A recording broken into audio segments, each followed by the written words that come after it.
Olá, boa tarde. Hoje é dia 13 de junho, sexta-feira, 13, e como vocês podem ver nas imagens aí ao lado, a, a hora da verdade chegou.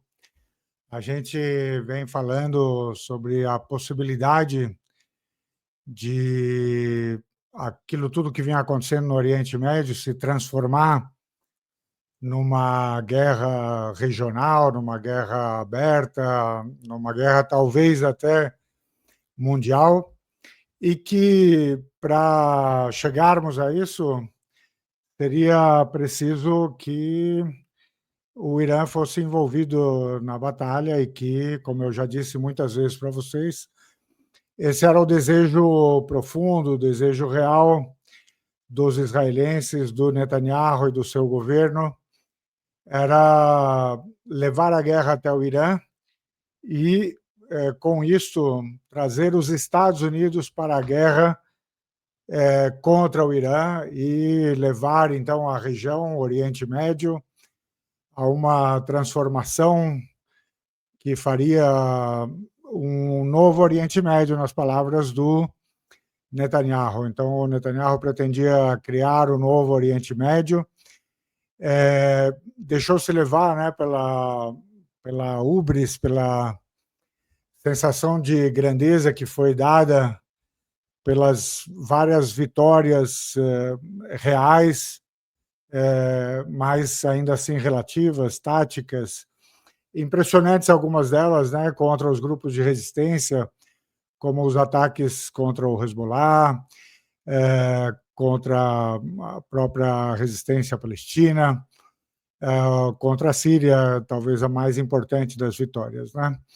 Mas também se cantava uma vitória em relação ao Irã e dizia-se que o Irã tinha sido suficientemente bombardeado por Israel há alguns meses, não tinha mais as condições de responder e que, portanto, haveria a possibilidade de encaminhar para o projeto do Grande Oriente, em que Israel expandiria o seu próprio território, tomaria para si de modo definitivo toda a Palestina histórica, poderia entrar nos países vizinhos como Síria, Jordânia, Líbano, mandar os palestinos talvez para a Arábia Saudita, talvez para o Egito. Então, mas havia esta dúvida: será que realmente os israelenses vão atacar o Irã? Será que os americanos vão deixar? Será que os americanos concordam? Será que o Trump né, quer paz, como ele diz querer? Então, a gente sempre dizia, eu pelo menos sempre dizia, que era difícil antecipar, né, o que aconteceria, porque, entre outras coisas, a gente não tinha clareza sobre o que de fato o Trump queria e em que medida Israel agiria sem levar em conta o input ou a opinião dos americanos, né?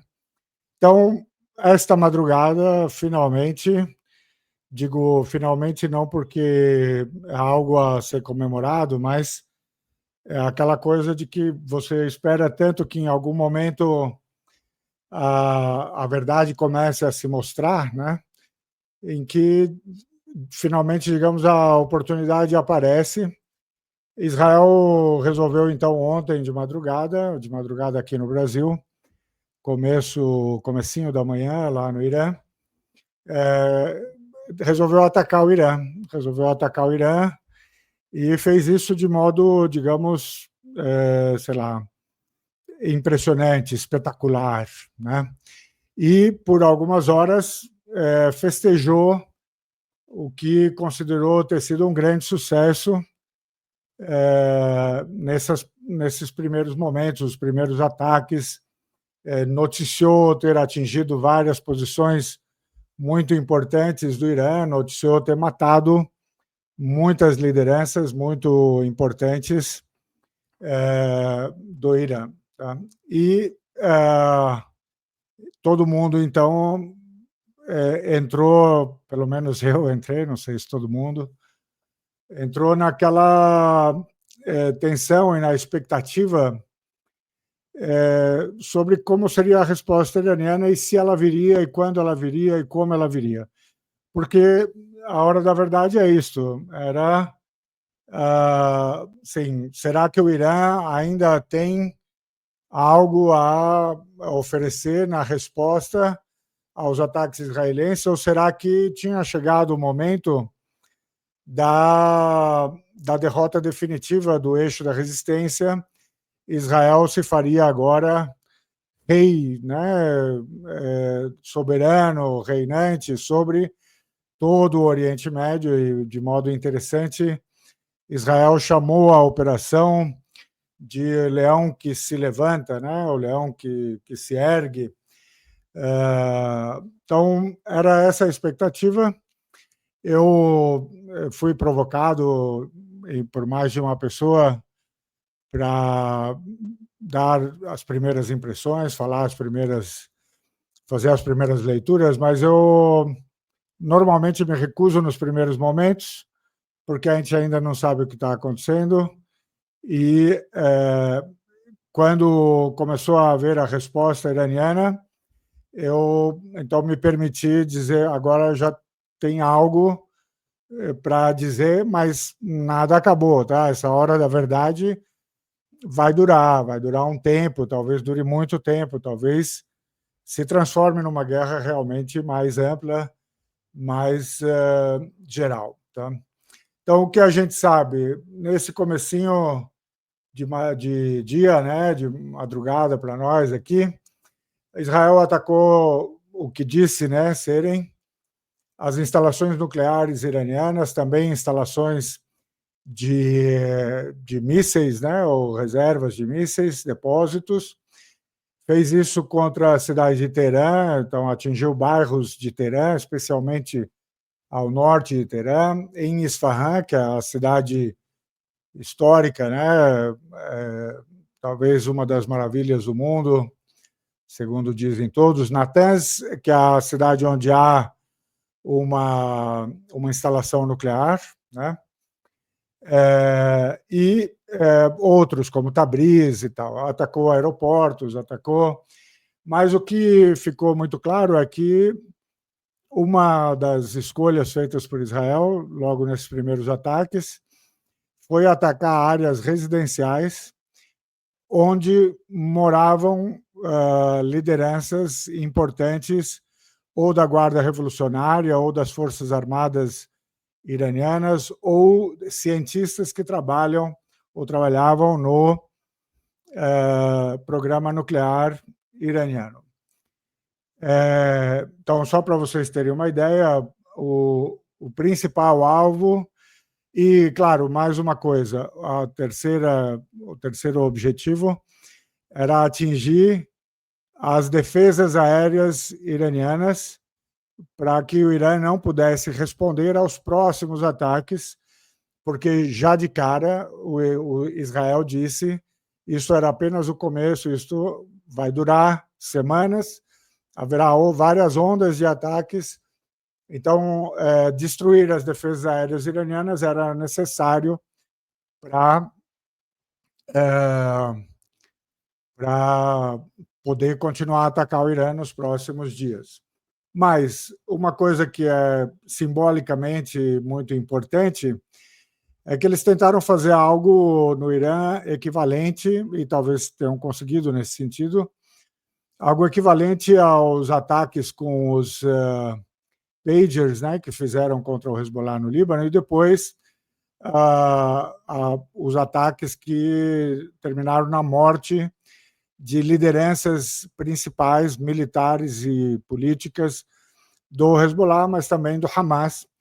Então, nessa madrugada, eles mataram o general Hossein Salami, que era o comandante-chefe da Guarda Revolucionária, o general Mohammad Bagheri, que era o chefe de Estado-Maior das Forças Armadas, o general Gholam Ali Rashid, comandante do quartel-general, Khatem al-Anbiya, que é o nome, né, do quartel-general, General Ali Hajizada, Ali Shamkhani, também ex-conselheiro de segurança do Khamenei, e vários cientistas, Faridun Abbasi, Mohammad Mehdi Tehranchi, Abdulhamid Manushehr, Ahmad Reza Zolfaghari, Amir Hossein Ferri, Motalibi Zadeh.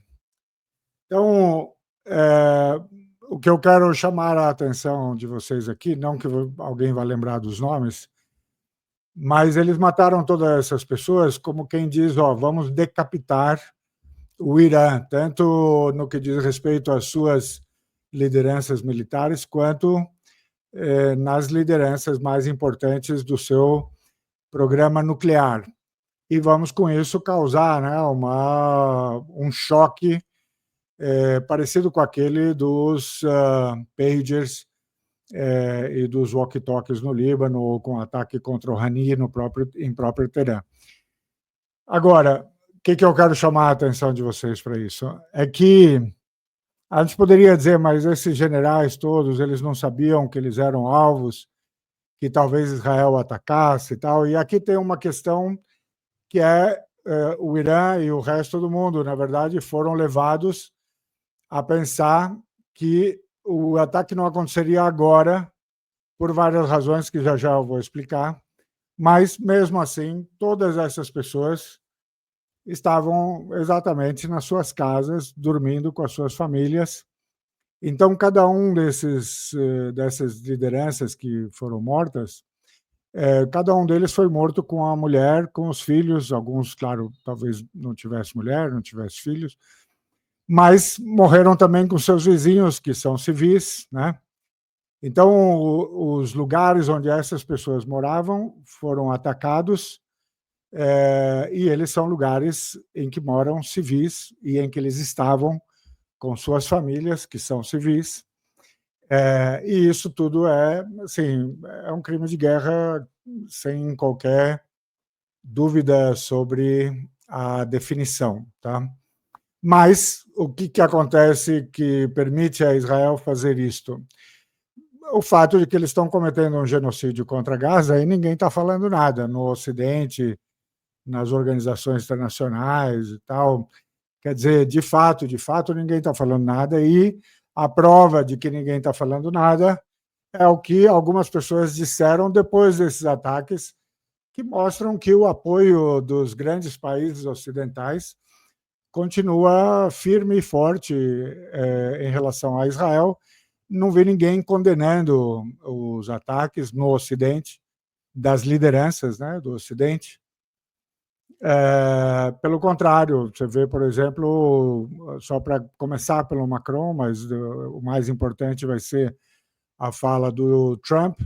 O Macron diz, olha, nós não participamos do ataque contra o Irã, mas se o Irã for atacar Israel, nós vamos participar da defesa de Israel. Quer dizer, ele já começou dizendo que realmente o mundo não pode conviver com o Irã nuclear, ou seja, começou já justificando o ataque israelense, quando, na verdade, ele não se justifica, inclusive porque está muito claro que o Irã não pretende ter uma bomba nuclear, não pretende ter uma arma nuclear. Vamos ver se depois desses ataques israelenses o Irã muda de postura, mas até aqui ele estava muito honestamente se colocando como quem não tem a menor intenção de produzir armas atômicas. Eu fiz um vídeo anteontem, né? Ou foi ontem? Ontem. Sim, foi ontem. Em que eu chamei esse vídeo de O Laptop da Morte 2. E eu falei da coincidência de vários eventos nesses 3 últimos dias, em que muita coisa aconteceu ao mesmo tempo. Eu dizia, teve a reunião da Agência Internacional de Energia Atômica, e ali, pela primeira vez, saiu um documento acusando o Irã de não cumprir as suas obrigações com relação ao programa nuclear, adiantada por quem a resolução? Apresentada, né, por França, Inglaterra, Alemanha e Estados Unidos. Eu disse papel dúbio do diretor-geral dessa agência, que teria sido comprovado, né, a sua suspeição teria sido comprovada por documentos que o Irã obteve com uma operação de inteligência dentro de Israel e que o Irã começou a publicar ontem essas informações. Eu dizia que no domingo agora nós teríamos a sexta rodada de negociações nucleares entre Estados Unidos e Irã, e que eu dizia tudo isso está acontecendo ao mesmo tempo. Esse timing não é assim, acidental, tem algo cozinhando, né? Dizia lá que a informação que a Agência Internacional de Energia Atômica dizia ter, e na qual dizia ter baseado o seu relatório condenatório do Irã, provavelmente era falsa e plantada por Israel, e é por isso que eu lembrei do primeiro episódio de provas plantadas por Israel, e isso aconteceu há 20 anos, e eu dizia que esse tipo de coisa podia nos levar a uma guerra nuclear. Mas eu digo com toda a sinceridade, eu não imaginava que fosse acontecer um ataque israelense agora. Por que esse ataque aconteceu? Acho que ele vem sendo preparado. Há sinais de que havia já um planejamento prévio e provavelmente parece claro que, muito provavelmente, os Estados Unidos participaram do planejamento. Por quê? Porque houve vários sinais enviados para o mundo, não só para os iranianos, que diziam que nada ia acontecer agora. Então, por exemplo, nós vimos várias vezes a notícia: o Trump ligou para o Netanyahu e falou para ele não atrapalhe as negociações nucleares, certo? Que ele teria falado isso 3 vezes em 3 ligações, que a última ligação tinha durado 40 minutos, ou seja, era um sinal de que, olha, não se preocupe porque o Trump está dizendo para os israelenses não estraguem as negociações, não, ou seja, não ousem, né, atacar o Irã. Isso, claro, pode ser ou jogo de cena, ou podemos dizer, não, o Israel realmente não liga para o que os americanos dizem. Eu acho improvável isso, mas aí depois a reação posterior do Trump parece dizer que, olha, nós oferecemos a paz para os iranianos, oferecemos a oportunidade de fazer um acordo, eles não quiseram, resistiram, a porta ainda está aberta para eles, mas se eles não vierem para o acordo, coisas piores vão acontecer. Ou seja, ele está falando a língua de quem chamou para si, né, incorporou a responsabilidade pelos ataques contra o Irã, ou seja, ele assumiu a posição de um partícipe, né? Os americanos falavam sobre a iminência das negociações em Oman no domingo, diziam que estavam prontos para ir, diziam que o chefe do Mossad tinha ido visitar o Witkoff nos Estados Unidos para conversar sobre as negociações, mas a verdade é que ele não foi. Então você começa a ver que havia várias encenações que estavam trabalhando, digamos, para deixar o Irã numa posição de tranquilidade, que agora, por enquanto, não tem um ataque, de que pelo menos vamos passar o domingo, vamos negociar, vamos ver o que a gente consegue nas negociações. E, é claro, agora, com o olhar retrógrado, né? Eu me pergunto se até os europeus não participaram dessa encenação, porque, na verdade, um dia antes do ataque, os europeus fizeram avançar na Agência Internacional de Energia Atômica um relatório que condenava o Irã por descumprimento. E é claro que a primeira coisa que Israel diz quando começa a atacar o Irã é dizer, olha, a Agência Internacional acabou de dizer que eles não estão cumprindo, a gente não pode conviver com o risco de um Irã nuclear. Ou seja, será que França, Inglaterra e a Alemanha não participaram também dessa preparação, né, da cena para o ataque. A outra coisa é, como a gente disse, o Irã teria obtido, ele revelou pouca coisa, mas ele teria obtido, e disse que obteve, né, um tesouro de documentos sobre o projeto nuclear israelense, o que poderia incluir alvos para os mísseis iranianos, né? E poderia incluir, certamente inclui, documentos que mostram a colaboração dos países ocidentais com o programa nuclear militar de Israel. Então, ainda que não tivesse sido planejado com antecedência, o timing para Israel vai ser muito bom no sentido de, vamos atacar antes que eles possam usar esses documentos, ou eles possam se valer desses documentos para nos atacar ou para revelar as nossas relações com os países europeus. Então,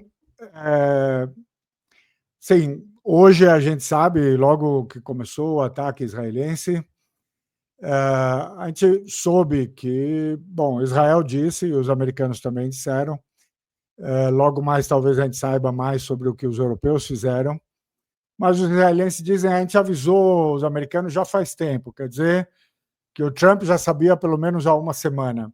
Então, que o Trump participou do jogo de cena, isso não tem dúvida, ainda que os americanos tenham dito de início, nós não participamos, não ajudamos. Ou seja, o Trump estava dizendo isso, e o Rubio, para dizer para os iranianos, olha, quando vocês forem responder, se vocês forem responder, não respondam contra as nossas bases no Oriente Médio, porque nós não ajudamos os israelenses. Tá? Há uma pergunta sobre se isso é possível, porque os israelenses dizem que atacaram com 200 aviões, e nós viemos ouvindo há muito tempo, a não ser que isso tenha sido uma mentira plantada, mas todo mundo parecia concordar que Israel sozinho, sem acesso a aviões tanques, né, que reabasteçam os aviões de combate no ar para eles poderem chegar até o Irã e voltar, que eles não podiam atacar sozinhos o Irã. Então, ou tem uma ajuda americana aí que ela ainda não foi revelada ou não vai ser confessada, mas que ela existiu, e há a possibilidade de que até mesmo aviões americanos tenham participado ou de outros países tenham participado. É possível também que os Estados Unidos tenham abastecido os israelenses com bombas mais poderosas que poderiam entrar em profundidades maiores dentro do terreno iraniano, né? Porque o programa nuclear iraniano está no subsolo, a centenas de metros de profundidade. Mas está muito claro para todo mundo que mesmo quem está dizendo que não participou dos ataques contra o Irã, está já dizendo que vai participar na sequência, que vai agir para defender Israel, mas que também o Trump já diz, os próximos golpes serão mais duros, ou seja, ele está anunciando que talvez os golpes sejam dados pelos Estados Unidos propriamente.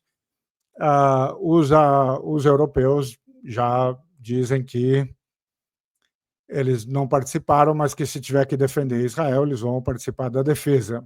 Tá?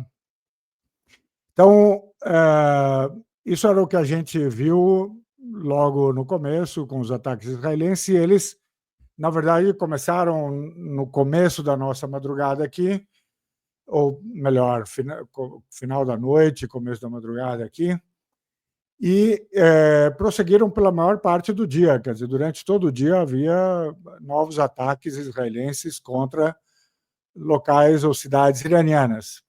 Então, todo mundo começa a se perguntar, e eu conheço muita gente que, inclusive, assim, está no campo, digamos, da resistência, no campo da defesa da Palestina, no campo, e hoje eu diria mais, no campo do direito internacional, né? Porque aquele pessoal que fazia um chororô enorme porque a Rússia teria invadido a Ucrânia, um país soberano, que não apresentava uma ameaça direta, só porque eles eram soberanos e queriam entrar para a OTAN e tal. Agora, não estou vendo ninguém dizer, pô, sim, Israel pode não gostar da política do Irã, mas é um país soberano que não atacou Israel, por que, sabe, como é que se justifica?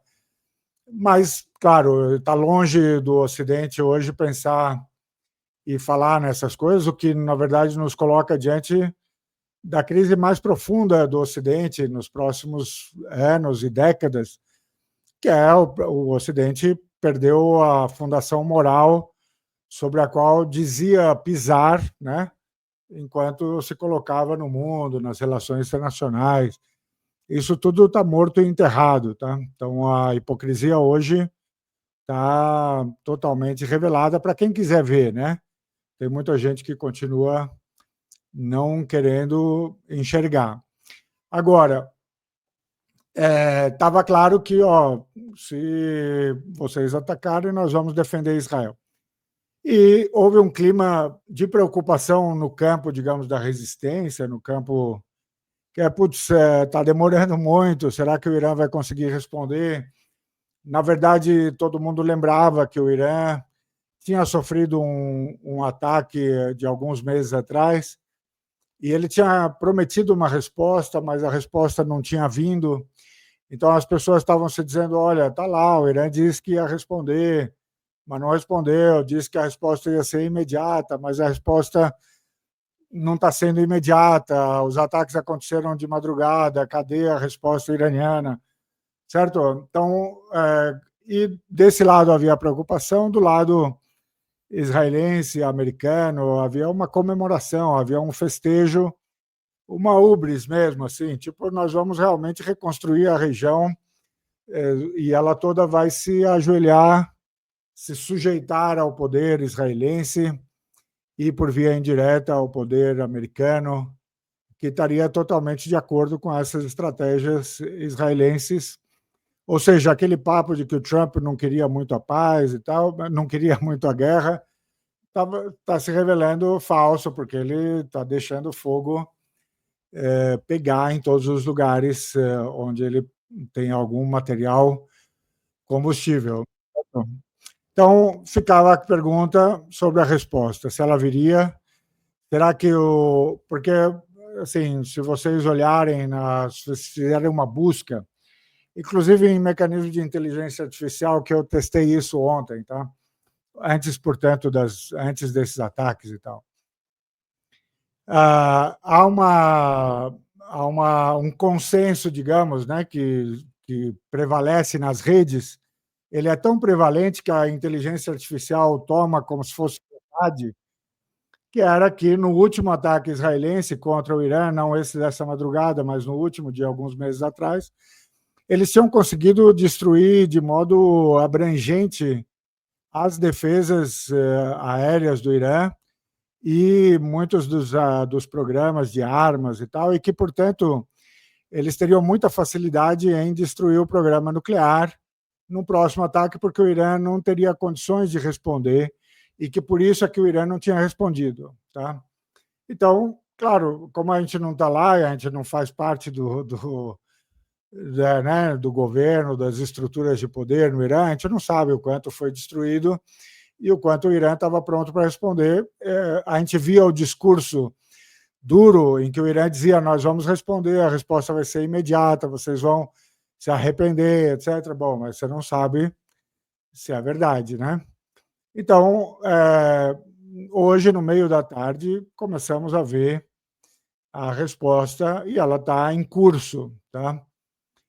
Enquanto eu falo com vocês, e vocês veem aqui uma rede de TV libanesa que está acompanhando isto ao vivo, algumas dessas imagens, se vocês conseguirem ler em árabe, algumas das imagens aparecem com agora há pouco, quer dizer, são cenas que estão sendo repetidas, às vezes aparece o que está ao vivo. Então, mas que nós já tivemos, segundo mídia israelense, já tivemos pelo menos 3 salvas, né, de mísseis iranianos, talvez eles contaram em 300, mais ou menos, mísseis, e que dezenas atingiram seus alvos e que provocaram danos importantes em lugares e regiões importantes, que a gente ainda não sabe exatamente aonde e como, mas que incluía aeroportos e tal. Então, o que a resposta iraniana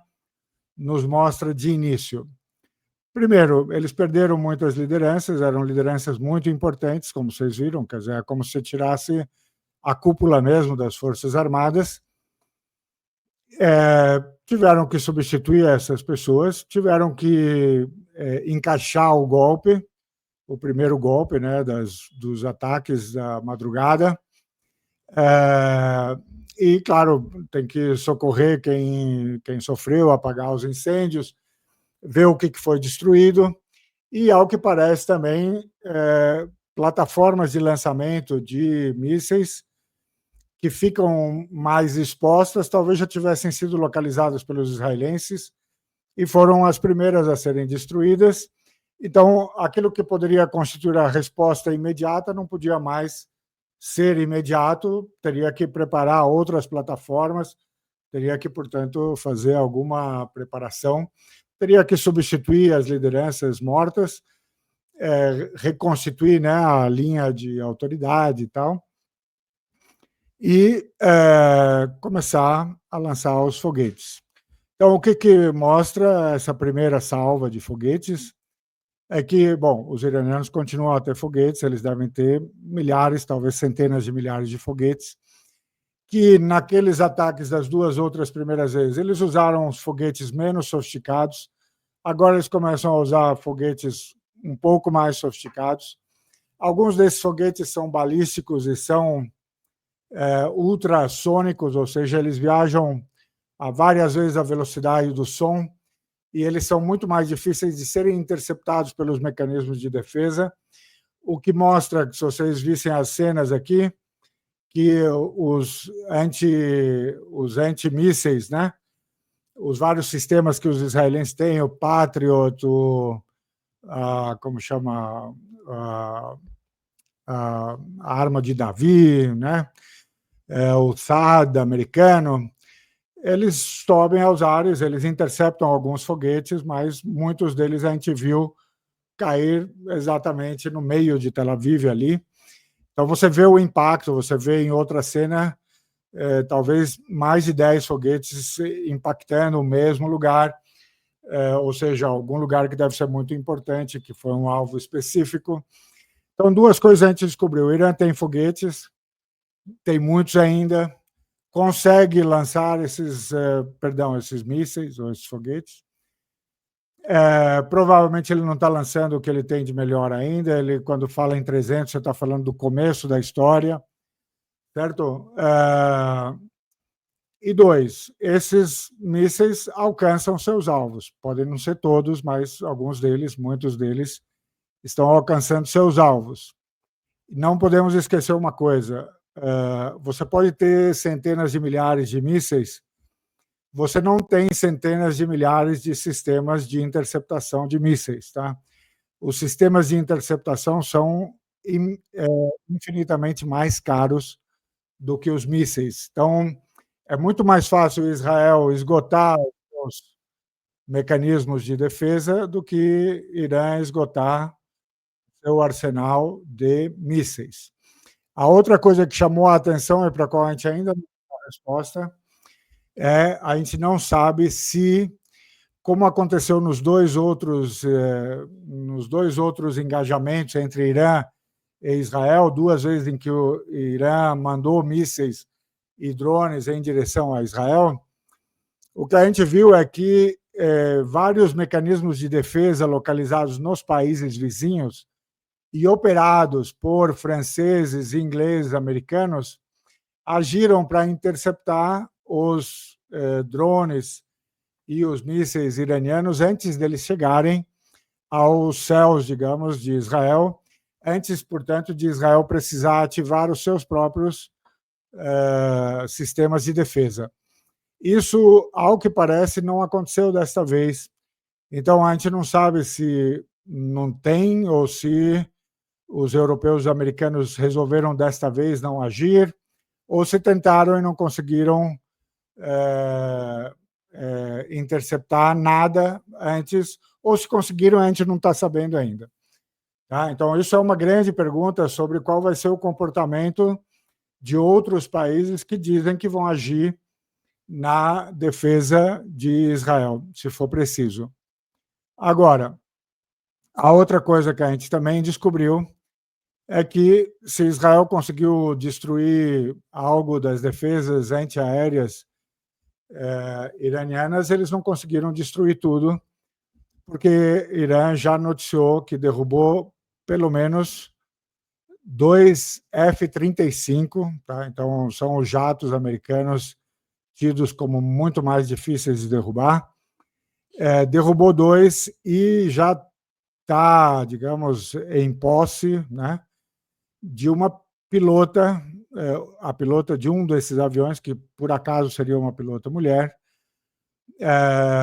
que se saltou de paraquedas, vendo que o seu avião tinha sido atingido e que já foi capturada por Israel. Então, se estamos falando do primeiro dia de ataques, e mesmo que a gente considere que foram 200 aviões a participar do ataque, é significativo que 2 F-35 tenham sido derrubados logo no primeiro dia. Tá? Então, tudo isso demonstra que, pelo menos num primeiro momento, pelo menos à primeira vista, a resposta iraniana está sendo extremamente competente, está sendo, entre aspas, suficiente para reequilibrar um pouco o jogo nesse primeiro momento. Tá? Claro, Israel está considerando também, como Israel disse, que isso daqui é só o começo e que eles provavelmente estão esperando que outras coisas venham, outras coisas aconteçam. A gente não sabe também quando é que o Irã vai considerar que acabou esta primeira fase, em que ele mandou o seu primeiro recado e vai esperar por outros desenvolvimentos para mandar o segundo. Claro que nesse meio tempo, a pedido do Irã,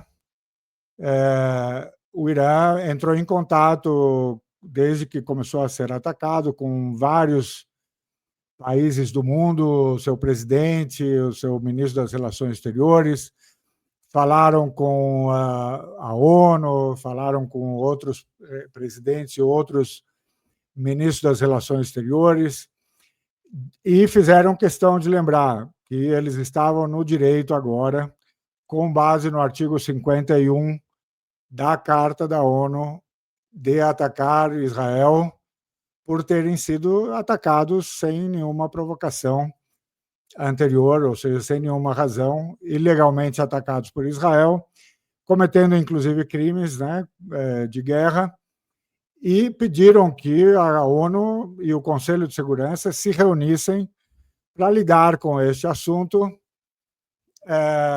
para dizer que, olha, para certificar que o Irã continua falando a língua do direito internacional, continua falando a língua do direito internacional enquanto se dispunha a conversar com os Estados Unidos sobre o seu programa nuclear, que ele tem o direito de ter para fins pacíficos e assim por diante. O Irã faz questão de mostrar para o resto do mundo que, nestas circunstâncias, e, aliás, desde o começo da sua história, o pária na região não é ele, nem é o pária no mundo. Hoje, Israel está muito mais, digamos, está cabendo muito melhor na roupa, né, de país pária, e os Estados Unidos junto, e com eles a Europa.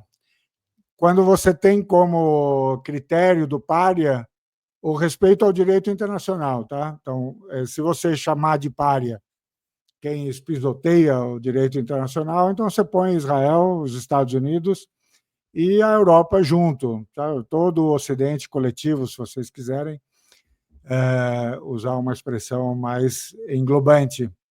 O Irã, pelo contrário, manda o recado de que, olha, não somos nós a provocar, não somos nós a procurar uma arma atômica, pelo contrário, quem tem arma atômica é Israel, de modo ilegal, certo? E vocês veem aqui nas imagens que uma das imagens aqui é a imagem do Conselho de Segurança da ONU se reunindo em Nova York. Então, começou lá a discussão. Finalizo dizendo que estava marcado, né, para um pouco mais tarde neste mês, acho que era dia 17, uma reunião em Nova York que tinha sido chamada pela França, pelo Brasil, e na qual se falava em um reconhecimento coletivo do Estado da Palestina para sinalizar uma posição de protesto contra o que acontecia em Gaza, né?